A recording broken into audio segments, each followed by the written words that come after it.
genre.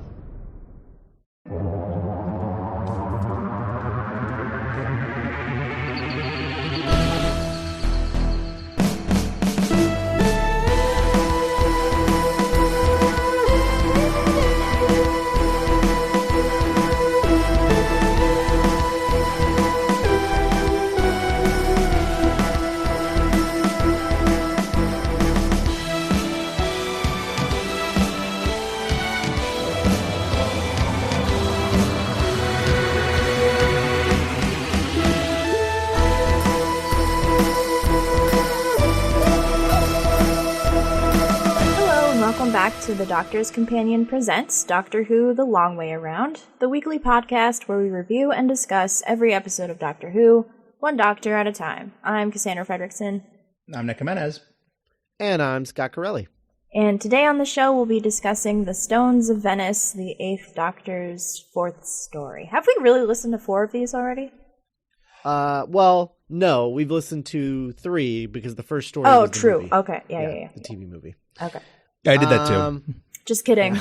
I was like, I don't think I've done this 4 times. Oh, okay. Yeah. So yeah, that's we're gonna be doing Stones of Venice. This is from like the first season of Big Finish Adventures with the first series of Big Finish Adventures with the 8th Doctor. This is still in the monthly adventures thing where they would do they would rotate. Yeah, they do like 3 or 4 months of one Doctor and then 3 or 4 months of the next Doctor, and they just kind of go in that sort of way. So this was this is in that. I guess really the only important thing to really note about this, because there isn't a lot with these Big Finish stories. It's not like there's any like juicy gossip about these, because everybody just showed up in their pajamas and read a script. Audio nerds. Yeah. But one interesting thing, and I think you could notice, this is the first Big Finish story that was recorded.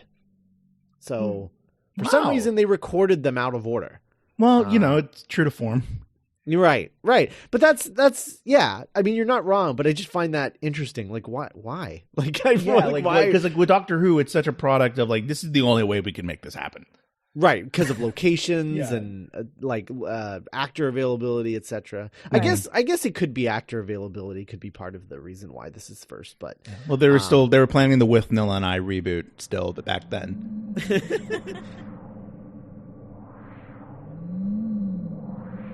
The Stones of Venice, written by Paul Mars, directed by Gary Russell, produced by Big Finish Productions. Air date March 2001. The TARDIS lands in the middle of the final day of Venice several centuries into the future. The local Duke has spent 100 years mourning his lost love, Estella, who cursed him to live a full century after he carelessly wagered her life in a card game. She also cursed the city to crumble and succumb to the water after 100 years. The Doctor befriends a museum curator named Churchwell, who is attempting to save Venetian paintings before the city is destroyed by the curse.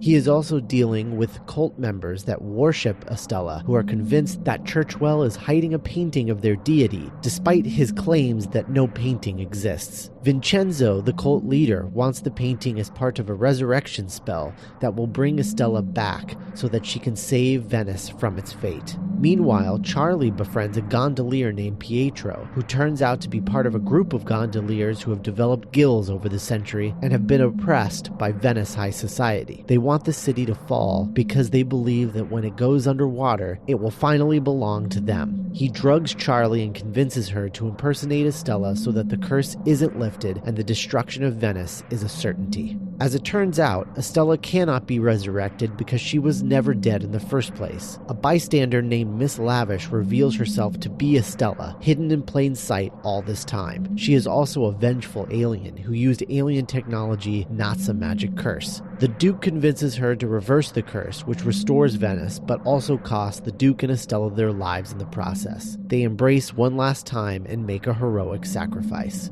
With Venice saved, the Doctor and Charlie head back to the TARDIS. The Doctor can't quite believe that all of this fuss and mythology was caused by two perfectly ordinary people. But Charley disagrees and calls it a touching love story about two people who waited 100 years just to die together. The Doctor promises Charley that he will never abandon her like that and calls her his best friend. What I find so strange about it being the first story that they recorded is the end of it.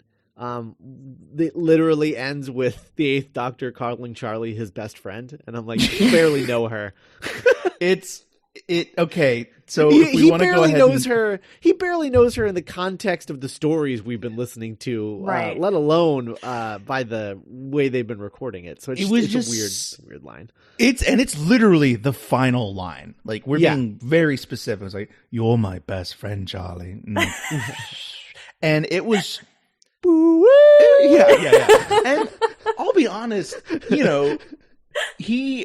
oh my gosh, I can't, I'm forgetting his name. Paul McGann. Paul McGann sells it. It's not cringy because of the way, it's just, I don't think he ever called like Rose his best friend, or best friend is just such a non-doctor phrase. Yeah, there is one. There's one doctor who's called his companion his best friend. Was it Matt Smith's doctor called Amy his best friend? I think that sounds like something he would do. Yeah, I think that's right. You've always been my favorite, Emilian. Yeah. More than all the others. See, but even that, Amy and 11 like were that. That's not Matt Smith. No, I know. Like, I've liked you more than all the others. Yeah, hopping. Yeah, no, but see, Amy and 11 were. I mean, we criticize them a lot, but they were the best of friends. That's fair. Yeah, Charley and this is like their second, third adventure together. Yeah, maybe he means like, look, you're my best friend currently, for sure. Yeah, I don't roll deep. So there is this element at the beginning of the story where we have the cold open, where it's them like at the end of an adventure where they're getting shot at and stuff. And it sort of has it's trying to be the cold open of Star Trek Into Darkness, which is arguably the best part of that movie. I agree with that. But it's really coming across more like the elevator conversation in Attack of the Clones, where they're like, remember when we did this? Remember when we had this adventure and that adventure, and now we have all of these jokes, which makes it even worse that it's the first one that they recorded. I don't know. I could tell that they don't have a lot of chemistry in this story. Personally. Really? Yeah. I mean, I think they get chemistry as they go along, but I think that they had more chemistry in Storm Warning than they did in this. This moment, that had a lot of cool moments that I like. I mean, we're jumping around a lot, but it's easy to do when it's. I mean, we listened to this in one chunk. Well, yeah. Well, I don't know. Were they released like episodically, or was it like one story? Well, they released it. Like they aired it on BBC Radio, and when they do that, they play it all in one chunk.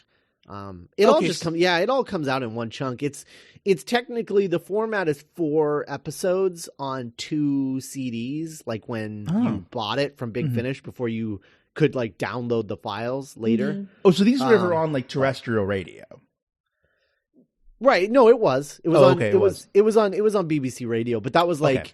I think mid 2000s when they started doing that. Like early on, I believe it was just like, oh, I want to buy this from this company that creates these Doctor Who stories. Oh, it's like how you could order like Rhino Records. Yeah, right, exactly. I think that's how it was in 2001 when it was actually released. I even think maybe you could buy like a subscription and they would just like automatically send you them when they came out. CD subscriptions. That takes me back. Yeah. But yeah, no, eventually they did start playing them on BBC Radio. But I believe they played them in a 2-hour block. Every time they did that. So I don't believe there was at any point, unless you chose to listen to it serialized, I don't think there was ever a point where it was in that format naturally. Yeah. Cool. Well, yeah, there's individual moments I want to get to, but I think it might, for the sake of conversation, it might be better if we went chronologically. Okay. I mean, I was just talking about the cold open. Oh, sick. Okay, yeah, you were. Yeah, okay, so right off the bat, I don't know if anyone else caught this vibe or if it was just me, but was McGann like extra sultry in this one? I think that's just his voice. It's so good. In this particular one, he was like, "Oh, welcome to the TARDIS. Why don't you just put your feet up and get comfortable?" I'm like, "Oh my god."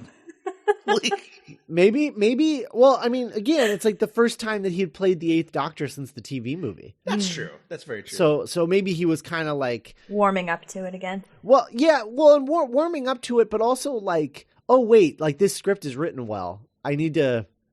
Like now I can actually make like real decisions about this character and like figure out like what my take on the Doctor is, because it's always difficult, I would imagine. I mean, there's a reason why very rarely do they film the I don't know, what do you, I always have trouble calling what, because when I say regeneration story, his debut. Yeah, debut story. Like any Doctor's debut story, like it's why they tend to film those like after they've done a couple, because they need to know where they're going before they can like act the process of getting there, you know? Mm-hmm. And he didn't get to do that. He had to start with the debut story and try to do his best. So I imagine there's a little bit of that going on, like a little bit of a learning curve on the character for him. I was about it. I was into it. I was just I was alarmed at how sexual so many of his line readings seemed to me. Yeah, a little bit. A little bit. I mean, he's the original romantic Doctor. He is. He's super. I mean, he's almost like just the idea of him running around in Venice and stuff. It was just such like a gothic romantic story. I was actually like, I would think that I had skipped stuff. Mm-hmm. Because so little of this story is like the classic, like Doctor Who running around monster. Like a lot of this is like a drama. Mm-hmm. Yeah, I actually would say that I really do like the story. Like, you know, me too. If you just listen to the recap and you heard me describing the story, like it's a really good story. I think my mark against it is that while I like the story, I don't think any of the guest characters are good or interesting. They're not very memorable, for sure. No, not memorable at all. They're all pretty like paint by numbers, kind of boring, to be honest. Right. It's funny because like I was listening through this and I could have sworn that I have heard this before, but I don't think like none of it felt familiar, but at the same time it did. It was this weird like limbo space where I'm like, some of these voice actors sound familiar, and I kind of know where the story's going, but I don't know how I know this. But did you like, because Mark Gatiss is a voice in it, and I'm like, oh, Mark Gatiss, you're an old Doctor Who standby, but like he's just a stan. Like I really underestimate. I don't know. There's something very like before he even really had the gig, he was already like, I will be in a Doctor Who audio adventure. Well, because he was already like writing books at that time. Yeah, he was writing Big Finish audio adventures. So yeah, he really put himself out there. That's a documentary I could watch in like 5 years. Like the journey of Mark Gatiss. Yeah, just like his career. I have so many questions. Like when he showed up in Spaced. Oh my god, yeah. And he was in like a comedy team like back in college. I don't know. Just a really prolific career. He played did he play the Doctor or the Master in that comedy sketch that he did? I don't remember which it was. Yeah, I think it was the Doctor. But yeah, he played one of them in some sort of like comedy thing during the dark years of the, 90s, early 2000s. Yeah, I forget what that was called, but I don't know. I'm usually more into his acting than I am his writing, but like I don't know. I wasn't really into his I don't know if he plays villains very well or like this kind of villain. Mhm. Or antagonist, I guess would be the best that's word true. for him. Vincenzo. Yeah. Vincenzo. Yeah, some great. I couldn't get enough of like really Italian names and just unabashedly British accents. Yeah. I'm a gondola driver. We don't have a lot of respect here in was Venice. he in the Storm Warning, that actor that played the Frogman? Because his voice sounds really familiar. I'm not sure. I feel like he was like one of the bad guys. Barnaby Edwards. I think he might have been. I think he's like a staple. Okay. Okay. Barnaby Edwards. Well, he is a Dalek operator. Yeah. Full time. But What a job. Yeah, I know, was right? Yeah, Put he that on did your play resume. Rathbone. You called it. You called it. He Yeah, played because I Rathbone in felt Storm Warning. like the entire time he was going to call Charlie Doll, and I'm just like, wait, didn't he already do that? Like, yeah. He was in Sword of Orion as well, and he's going to be in Minuet in Hell. So he just was a character in every single Wait, Doctor the next story is called Minuet in Hell? Yeah. Okay. Okay, just making sure. But yeah, so he plays a character in every single one of these first well, good for him, I guess. Like, set of Eighth Doctor stories. That'll be a great job, just getting a different character every week. And then playing it exactly the same way. Yeah, that's true. with like a slightly different accent. Yeah. Yeah, now that you say that, I'm like, oh yeah, he did sound really familiar, didn't he? Doll. Right? I was like, ugh, gross. Yeah. Gross. I really liked Charlie in this, though. Me too. She was great. There were some moments at the beginning when they were just exploring Venice and when they were on the gondola and the doctor was just like sleeping and he's like, I'm just having deeply profound thoughts, and she was like, oh, of course you were, very nice. And I like this. I like a kind of like not a pompous doctor, but a doctor who likes to pretend to be pompous. Because you don't get the feeling that McGann's doctor actually thinks he's like always thinking profound thoughts, but it's just like, it's fun to say. Or I liked how much she ragged on the TARDIS. Yeah. But he still called it like his best friend or whatever. He called two things his best friend. What a player. He's like a fourth grade girl. Yeah. Doctor just throws that around a lot. TARDIS is my oldest friend, but you gave me your friend. milk. You're my best friend. Is this Cass? Do you remember when the Eighth Doctor adaptation of Shada came out? Did they leave the gondola scene in it? I've never listened to that, so I don't know. Yeah, I don't remember. If they did, that means that like there's 2 stories in his first 5 stories where he's just like punching a gondola. Yeah, he's just hanging out in a gondola. That's funny that you say that, because I was like, when they were in the gondola and he was like, hey, I could get the hang of this. I'm like, wait, 4th Doctor story? Like, yeah.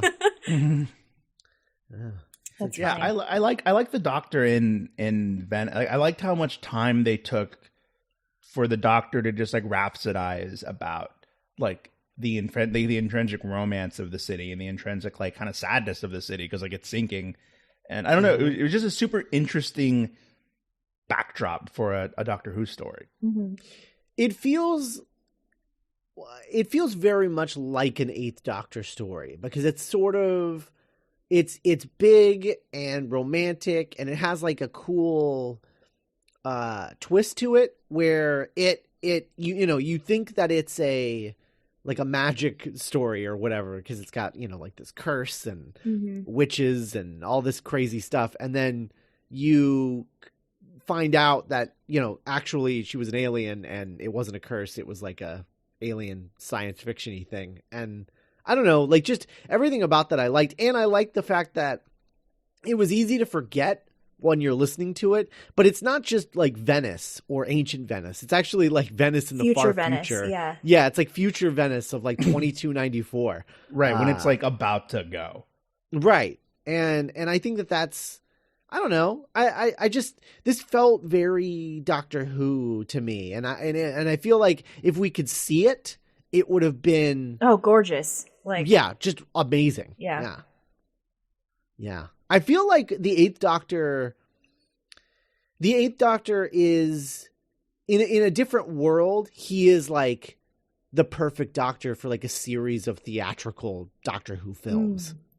Because he's just a little more network. Yeah. There's just like a little. He's just like he's a little more larger than life. I think. Like his stories are just like a little. They feel a little bigger. Yeah. In a more like broad romantic sense. Yeah, like capital R romantic. Yeah. Right. Or capital G Gothic. It's funny that you say that though, because I think I like this story because it's very simple, but it's also it reads really quiet to me. Like maybe it's just the weather because it's like really crappy and rainy outside, but this is like the perfect thing to listen to with like a cup of coffee and just like hanging out.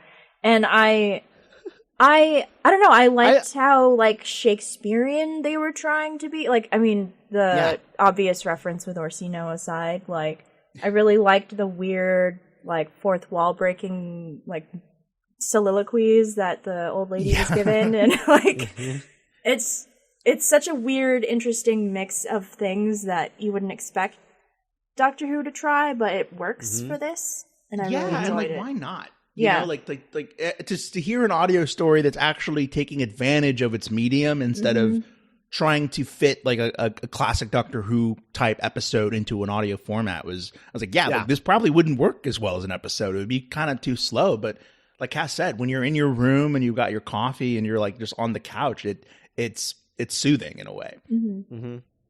Yeah. No, I think it's really it's really good. Like I said, I think you know, my biggest takeaway as far as criticism is just that I don't think any of the side characters are particularly memorable, and I don't think the Eighth Doctor and Charlie have enough chemistry to warrant the chemistry they're talking about having. Right. Yeah. In the story, they're also separate for a good chunk of this. I mean, that's pretty average. That's pretty normal. But yeah, I mean, you get like we've got like a cult in here, a doomsday cult, which is cool. We've got doomsday parties. This whole thing, the whole thing with the painting, is fine, I guess. I don't know. It felt like it went kind of nowhere, like to a point where I was like, I don't really know. Could you have done this without the painting stuff? Yeah, I thought that the painting was going to be like the thing that they needed, but then it was like, no, just kidding, it's the necklace. Yeah, which I don't even remember them talking about the necklace. So right. It's kind of like a weird MacGuffin. Yeah. But it's I don't know. It's cool. 100 years mourning a lost love. Like that's a big, crazy, romantic, weird thing. I don't know. Like I like that. It's cool. 2 stories in a row about people having statues made of women they loved. That's true. I'm like pining after them for like hundreds of years. Yeah, I love. The statue does not compare. It's a statue. Of course it's not. It's never going to compare to an actual marble. Person. I would hope not. If it did compare, I'd have a lot of questions. Yeah. Like Ben Grimm should get a statue, and it would be like, yeah, that was him in life.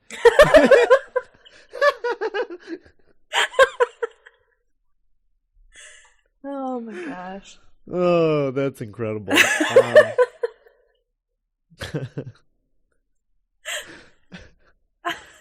Ben Grimm, the rock monster from Neverending Story. Yeah. Korg. Korg. Yeah. No, absolutely. Oh my goodness. Yeah, it's I mean, I don't really know. This is the problem with talking about like these 4-part Eighth Doctor stories is that they're a little sparse, and it's cool because it gives it like a cool mood, you know. But it makes it difficult to talk about because there's not a lot there to really like sink your teeth into. Yeah. Not usually. Every once in a while, one will happen where you're like, "Oh, actually, that was really good." But I do think I think that like most of the Eighth Doctor conversations that we'll have, where we're gonna really dig deep into his episodes, it won't come until the actual like Eighth Doctor adventure. Yeah, yeah. I appreciated how different it was. I like that it wasn't like another, alien on a spaceship, we're on the spaceship story. It was like, okay, yeah, this has some twists. It was like being told like a ghost story almost. Yeah. It's very atmospheric. Yeah. I mean, this is the reason why I love Vampires in Venice so much. It's very similar kind of yeah. thing. Yeah. I wonder how much of that was like, were they aware of Stones of Venice? Is it like a little bit of an allusion to it, or is it just completely coincidental? Well, they had to have been at least aware. I mean, people work on Doctor Who that work on Big Finish Doctor Who, so right. Yeah, they're not. It's not like ABC Marvel Studios. Right. I mean, Moffat canonized all of the Eighth Doctor stuff. That's true. That's very, very true. To his credit. Right. So it's fine. I mean, that's the reason why we're doing this and not just skipping over it. Yeah. It's all canon, guys. It's all canon. I mean, do you guys have any other thoughts or feelings? I'm really just trying to remember. There was a line that I really liked, and it made me laugh, but just from the delivery. But there's a line he says to Mark Gatiss' character, like he's like, "Oh, are you all right?" And the evil priest is like, "Oh, well, what do you care?" And he's like, "Well, I always care about humans getting hurt, even if they're horrible people." And I'm just like, oh, that's funny. Because I just like the aside, like, even if they're horrible people. Like, he's like recognizing that this is like a really unsavory character, but I like that it's still the Doctor, Like, he's like, well, obviously I'm going to care because I'm the Doctor. But right. That one stood out. I don't know. There was just like, it was more like mood than anything. Yeah, really. Yeah, mood as opposed to like set pieces. Yeah. Stunts. I know Doctor Who always has stunts. Stunts. Yeah, so he the writer of this, Paul Magers or Maggers, I'm not sure. I assume it's Magers, but there's no it's like Magrs. There's no like second vowel. It's really weird. I can see the difficulty with that. Yeah. But he's written quite a few, and they all sort of have like kind of like romantic fairy tale-ish kind of sound, like sounding titles. Like The Wishing Beast and The Vanity Box and The Boy That Time Forgot and The Lady of Mercia and The Last Fairy Tale. Like, they all sound very kind of like romantic sounding. Well, they all sound like Madeline L'Engle books. Yeah. And then he wrote two of my favorite Eighth Doctor adventure episodes, The Horror of Glamrock and The Zygon Who Fell to Earth. Oh my God. Both of those are phenomenal, especially The Zygon Who Fell to Earth is one of the best. They sound amazing. Yeah, but Horror of Glamrock is great because it's got Bernard Cribbins in it as a as a gross record producer. Amazing.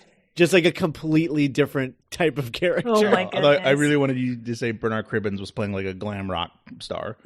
I mean he's a glam rock music producer, so yeah. There's that. Hello, everyone. I can't do it right now. But yeah, so this is a good guy. He's a good writer. For Big Finish. It'd be a fun job, wouldn't it? Yeah, it would be. Big Finish, you listening? Need writers? Right. All three of us, please. Anyway. We're a package deal. We're like the Sherman Brothers. One of us is a sister. Yeah. I'm the honorary brother. Yeah. The Warner Brothers and the Warner sister. Yep. Also known as sister. Yeah, she's the Dot. And we're the Yakko. Good, because she's the best character. She is. You're definitely... That's actually weirdly accurate of the three of us. Aw. Yeah, you're definitely Yakko. I'm definitely Wacko. Yeah. Yeah, and Cass is definitely Dot of the three of us. That's weirdly accurate. I'm good. It took us like 4 years to figure out our dynamic. Oh. Yeah. We're the Animaniacs. Good times. Anyway, great story. Listeners, do you guys watch the Animaniacs when you were growing up? I like when you randomly loop in the listeners into like whatever conversation. Speaking of our listeners, they let us know some information. Yeah, we put the word out there that we're trying to get a feel for people's interest in the recaps, and it seems by a wide margin everybody seemed to really like them and want them to stay around. So they're a lot of work, but I guess we're keeping them. 'Cause people seem to like them. So hopefully, if you're listening to this and you're like, "No, I didn't like them," well, it's too late. You should have voted. And you should have voted. Yeah, and now it's now we're doomed to keep the recaps forever. Oh no, it's a curse. 100 years. 100 years. It's like we were talking offline. Like that's how long it'll take for us to finish this damn show. Hello. What were you saying, Nick? Sorry. Well, yeah, but no. So we were just saying, like, it's a little more work, but if you guys enjoy it and you think it makes the show better, of course we're going to keep doing it. We just didn't want to keep doing it if you guys didn't even like it. Or didn't care either way. Or didn't care, yeah. Yeah. But since everyone seems to really like it, yeah, we're keeping them. So there we go. And you heard that. We're keeping them so hard that we said we weren't going to do one for this, and then we did. So there we go. We do it for you guys. Yeah. Also, speaking of things we do for you guys, next week we're covering the Ninth Doctor's fourth story, which just so happens to be Aliens of London and World War III, You know what? AKA the farting aliens. I don't mind the farting aliens. I hate them. I think I'm going to be in the minority on this one, which is interesting. No, I don't. I don't think Nick feels strongly okay. one way or the other about it either. I'm sure I'll feel strongly after watching it. I just don't remember them very well right now. Yeah, I think they're the worst. But this is the one where we Captain Jack, right? No. Yeah. No. Right. No. That's World War Empty Child. One. Yeah, that's Empty Child. Dr. Dances. I get my world wars mixed up. Yeah, aliens of you get your real ones mixed up with your fiction fake ones. Yeah, no. This is here's the thing. I really hate this story, but I love Boomtown, so it's almost worth it. Good. It's almost worth it. But not quite, because it's really awful. But anyway, I'll get to air my grievances next week. I had to rewatch Mark of the Ronnie for like the 5th time. We all did, Cass. No, we Nick did not. Did. Nick got to experience it for the first time. Bless his heart. That's but like, we make sacrifices. Like the third time. Barf. Anyway. Here we go. So, so we'll be back. We'll be back next week. I'm gonna check out the schedule and see. I believe we can still do this weekly. And let me see here. So this comes out on the 19th, 9 on the 26th, 10 on the 3rd, 11 on the 10th, and then 2 weeks later is the Christmas special. So man, jeez Louise. Yeah. So then we'll do the Christmas special. We'll say goodbye to Capaldi. We'll take a break, and we'll be back, in the first quarter of next year to do another season of the Long Way Round. Mm-hmm. We haven't even talked about 13's costume yet. Oh my God. Oh, that's true. I don't like dating these, but I guess we should talk about it. I mean, this is a short episode anyway, so let's do it. We got our first look at the 12th Doctor's. No? Yes? 12? 13th. Yeah, 13. 13. Man, numbers are getting higher. The 13th Doctor's outfit. What do we think? You know, this show, it always surprises me that they're able to come up with a look or an idea or a theme that is just not what I was thinking of. Yeah. Mm-hmm. And so we're specifically talking about that image of Jodie Whittaker's Doctor seemingly like on a hill. There's only one picture. What else? Well, I know, but just for reference, you never know. And yeah. So it's just very, in the most complimentary way possible. It's just very soft and peaceful. Yeah. And what that says about the character is just so exciting to me. I am specifically curious about two things. Like, one, I'm curious about like what her Doctor is going to be like, because the Doctor is a commanding presence always, Right. in every iteration, and there's nothing about that outfit that is commanding, and I am very curious about what that's going to feel like when she's wearing an outfit like that. What do you mean?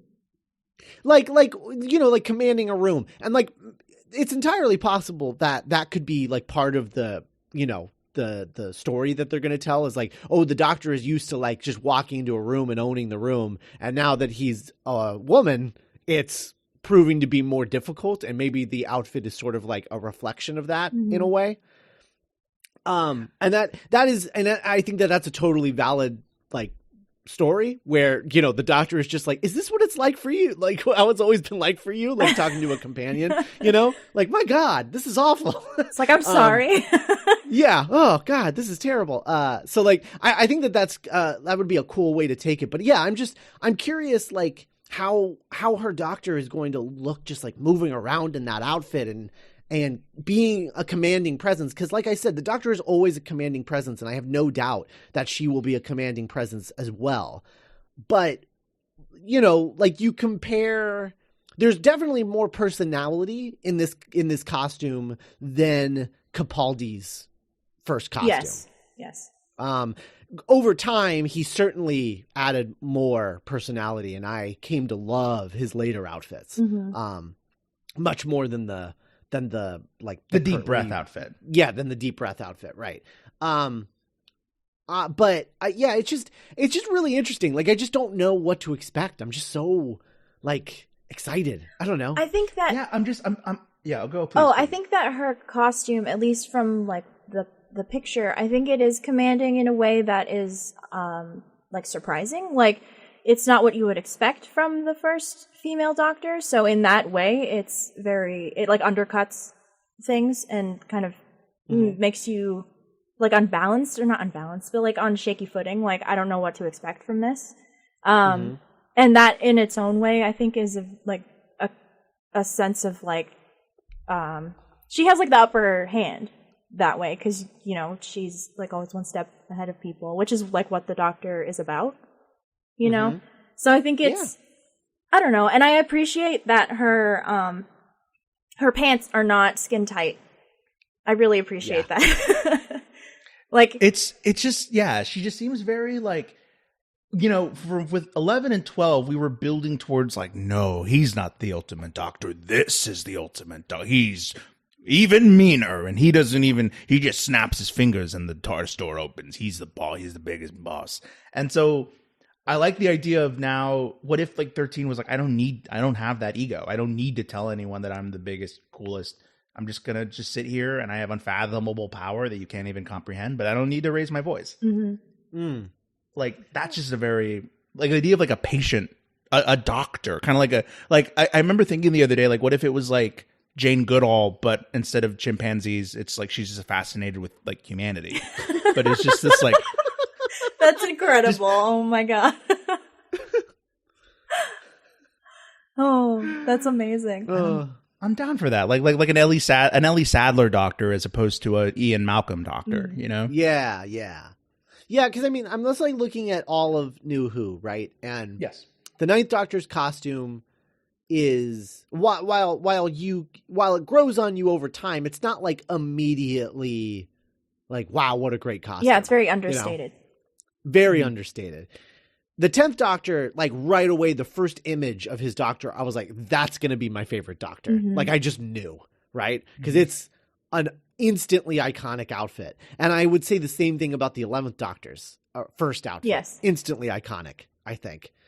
And then the 12th Doctor's is like really bland and boring. And then over time, he basically like grew out of his first outfit and just started wearing whatever the hell he wanted, which I really like. We all know my fondness for the sweater hoodie combo. I love that look on 12, but with this one, it's interesting because I also don't know because we've sort of been growing out of throughout New Who. We've been growing out of the doctor outfit, quote unquote, you know, where they don't really have a uniform anymore. And so I'm also wondering, like, is this what she's going to be wearing all the time, or is this just what she's wearing in her first story? Yeah, I'm interested to see what her like B outfit, so to speak, is. Yeah. Like, because if this is like your primary outfit, like what does the other one? I have no concept of what the other one would even begin to look like. Yeah.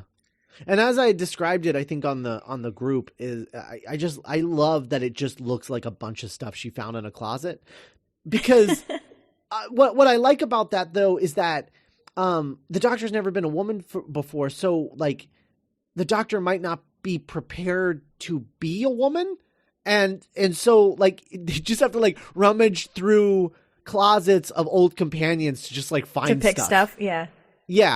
And I kind of like that. Like, I like the idea that the jacket is like an old jacket that Sarah Jane left behind. And like the pants are like something that like Donna had, or, and then the sweater is like a rose sweater or something. Yeah. I like that. I like that idea that the Doctor was just wholly unprepared for this inevitability. And so just threw on whatever she could find. It looks comfortable. It looks very comfortable. Yeah. Which is interesting, considering that like the Doctor's never been a woman before. So like if she is comfortable with her clothing, like does that necessarily reflect how she feels in her body? Guys, I'm 100% everything Cass just said. Absolutely. Yeah. But I'm looking at this picture and I'm imagining it without the jacket, and it gets me even more excited. I really love the jacket, and I love that on the inside of the jacket by the zipper is the same rainbow pattern as on her sweater. Oh, yeah. Yeah. I like that. I like the idea of her coming in with that big, awesome, huge jacket, and like this is her, and like, because 10 had that big overcoat, Yeah. But when she's in like running around the TARDIS mode, the idea of that jacket being off and she just has like her suspenders and her weird like Mork and Mindy sweater, it's just she just seems like such a cool, like the coolest English teacher you could ever have. Yeah, definitely has a Miss Frizzle kind of vibe to her, for sure. I love that she can just rock suspenders. Like, what a freaking icon already. Like, yeah. And it's just so aesthetically like, and again, I love all three of these Doctors, but 10, 11, and 12 and 9, no color. No. And here she comes with just like a rainbow 70s sweater and like billowy blue pants. I don't know. It's just very aesthetically different than any of the other modern Doctors, and that's exciting to me. I think the thing that I'm most concerned about is just like, I'm not concerned, disappointed, is that we get this picture because, they've started shooting, as we've already seen spy pictures of her in Capaldi's outfit. under a parka. Which is also a lot to deal with.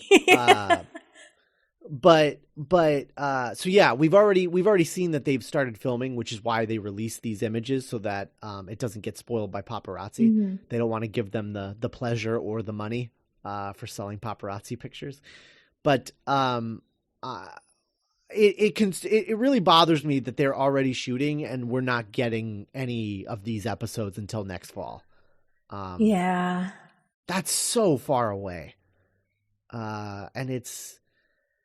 I mean, it's good. It's good timing for stuff that we're working on behind the scenes. Yeah, thank God. It's actually very good timing, but at the same time, I am, man. I'm so excited to see her and meet her, and I'm afraid that, you know, our first instance of her in the Christmas special is going to be like, you know, 15 seconds. Capaldi length, Matt Smith length. Right. And I want to get to know her more. I do hope that Moffat passed the baton at the regeneration the way that Russell passed it to Stephen at the regeneration. For those of you who don't know, Russell T wrote up to the 10th Doctor regenerating, and then when the 11th Doctor appears at the end of time, that little chunk is written by Moffat. And you can tell. You can like 100% tell. Absolutely. And I'm hoping that Moffat did the same thing, of writing up to Capaldi's regeneration and then letting Chibnall write his Doctor for the first time. Right. I think it's the right move. I think it's the right thing to do. It was just such an unbelievably classy move on RTD's part. Mm-hmm. That you would hope that he would pay it forward, especially because, you know, Chibnall's not a newcomer to the world. I mean, he's right. You know, he's put in his time in this universe already. He hasn't written a story in a while, but yes, absolutely. It's just, I like how it's not cool. It's just so bright, and like there's just like the pants are at such like an awkward length. Mm-hmm. Like, it's just, I don't know. It's if you think about it, I'll tell you what though, to bring it all back home, it is not a costume I would have appreciated nearly as much had I not gone back and watched, you know, other classic episodes of the show. Yeah, it has a like sort of like 6th Doctor, 4th Doctor vibe to it.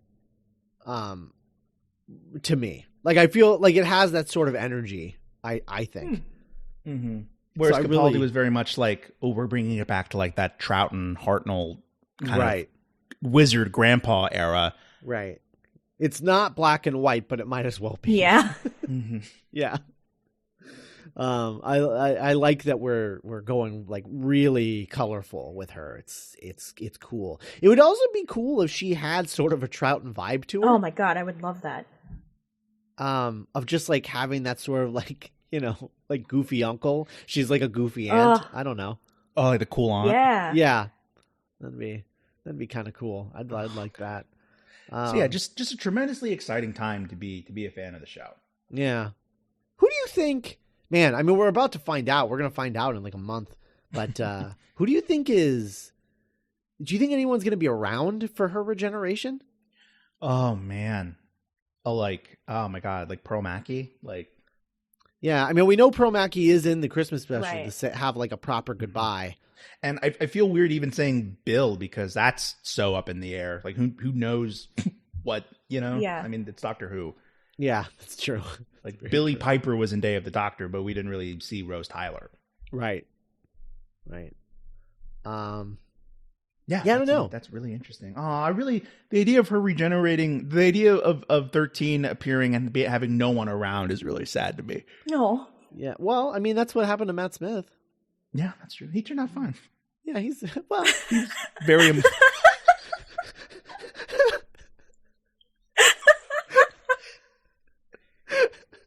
Did he turn? Would you say it all said and done, he turned out fine?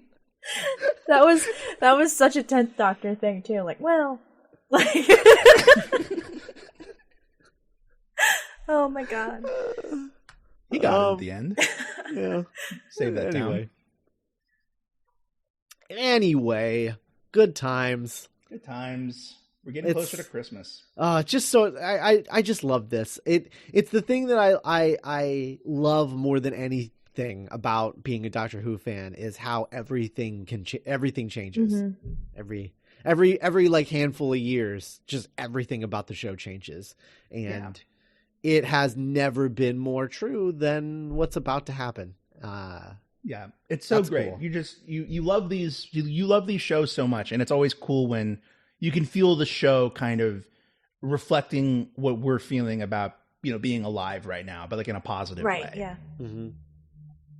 Yeah. It's very timely. It's been back for 12 years.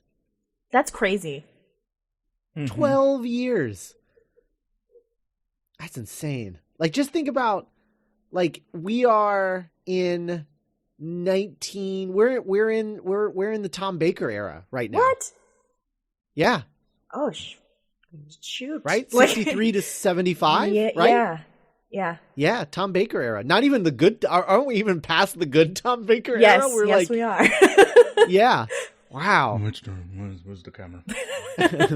Where's the camera? Well, no, I don't... I don't know. I think we're like peak Tom Baker right now. Oh, I guess that's true. That's like more like... the back really half feels of like this. Tom Baker. It really feels like Tom Baker went and saw Star Wars and was just like, "Oh my god, what am I doing?" And just like picked up the bottle around there. Oh no! Oh, I think Star Wars broke Tom Baker. You guys. Oh, it broke a few of us. Yeah. All right. Anyway, porks. Well, thanks for listening, everybody. We'll be back next week to talk about the farting aliens. Yeah. Bye.